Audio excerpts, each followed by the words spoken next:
I have used OBS, Bandicam and even Windows Game Bar, but this was the easiest to set up in under 5 minutes. If you want to record your screen, a specific window or maybe your gameplay, then this recorder is for you. In this video I'm going to show you how EaseUS Rec Experts works. It's simple, powerful and beginner friendly. And stay tuned because I'll be comparing it with other popular screen recorders so you know which one's really worth your time.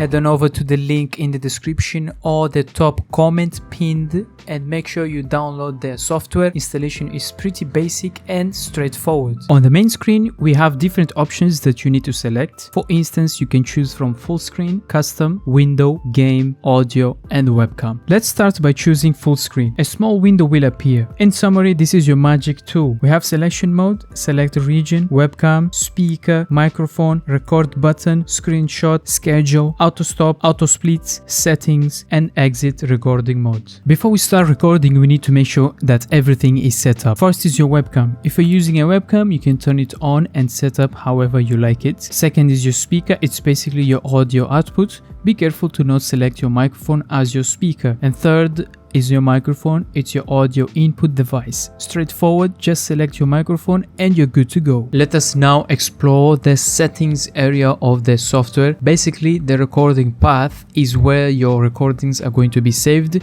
If you like to change it, you can just click on change and set a new recording path. Enable countdown. Basically, before recording, it will count down before it actually starts recording. And the tone is just a reminder that this has started recording. During recording, you can show the recording boundary. Is going to come up a line on the section that is being recorded.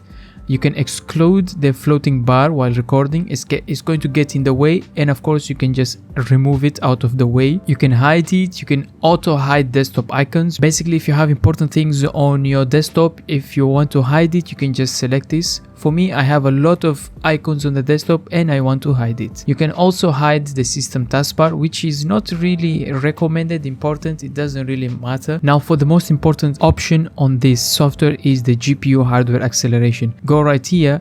You can see that it says that you record in better quality and you have more resources for the software to use. Now, onto the video format. As you can see, it's going to record in MP4. If you want, you can change however you like. The quality, of course, I'm going to set on high. Also, if you want, you can change to original high picture quality. If your system is low-end PC, I really do not recommend that you set this. Frame rate, I've set it to 120. It's just kind of cool and it just gives a nice a scene to the screen. A frame rate, if you have a good PC, you have to leave it at constant. If you have a low-end PC, just set it to variable. The audio format is MP3 and the bitrate, of course, is going to be 128. If you have a need to record in high quality, you can just set it to 192. For me, I'm going to leave it on 128.